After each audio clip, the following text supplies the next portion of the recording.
Dans 3 bâtiments de cette résidence HLM, l'hiver se passe sans chauffage. 70 logements sont concernés. Dans cet appartement, le thermomètre affiche 16 degrés dans les pièces exposées au nord. Dans la pièce principale, 24 degrés au plus près du petit chauffage d'appoint.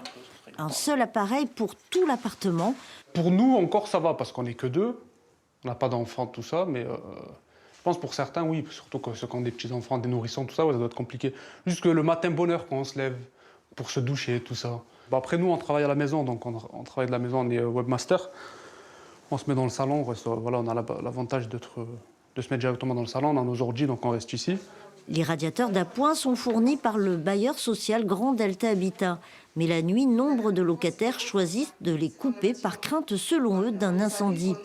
Au petit matin, les factures d'électricité sont scrutées de près. Et là, tu vois, par exemple, moi, en décembre, là, je suis à 165. Toi, t'as combien en décembre? Moi, je suis à 118. Une situation qui dure depuis 15 jours pour ces 2 voisines, confrontées aux mêmes difficultés, faute de chauffage. C'est compliqué de se lever le matin, surtout. Ouais, il fait très froid, il y a des différences de température. Sous la couverture, il fait très chaud.